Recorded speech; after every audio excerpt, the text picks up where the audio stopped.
14 দিনৰ ন্যায়িক police custody দিয়া হৈছে। 14 দিনৰ জিম্মা পোৱা গৈছে।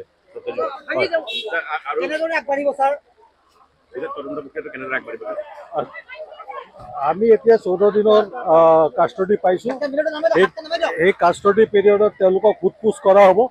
তদন্তৰ কাম ইতিমধ্যে ক্ষিপ্ৰ প্ৰক্ৰিয়াৰে আগবাঢ়ি গৈ আছে আৰু তদন্ত আমি আইনমতে কৰি যাম। ৰাইজে যেনেধৰণে বিচাৰিছে ঠিক তেনেদৰে আমি তদন্তত যিমান আইনত যিখিনি ব্যৱস্থা আছে সেইমতে তদন্ত কৰা হ'ব।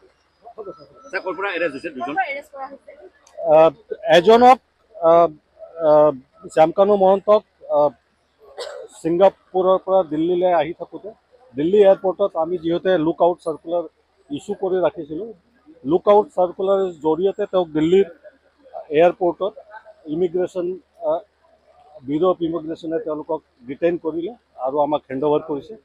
আৰু দ্বিতীয় সিদ্ধাৰ্থ শৰ্মা আমি ট্ৰেক কৰি ৰাজস্থান আৰু দিল্লীৰ মাজত তেওঁ হাৰিয়ানা এইটো এৰিয়াত তেওঁ ঘূৰি আছিলে। আমি ট্ৰেক কৰি যোৱা ৰাতি আমি দিল্লী আৰু হাৰিয়ানাৰ বৰ্ডাৰৰ এৰিয়াত আমি গ্ৰেপ্তাৰ কৰিছোঁ। সেইখিনি মোবাইল ফোনো আমি পাইছোঁ আৰু বাকী তদন্ত চলি আছে। ধন্যবাদ। 14 দিনৰ পুলিচ কাষ্টডি।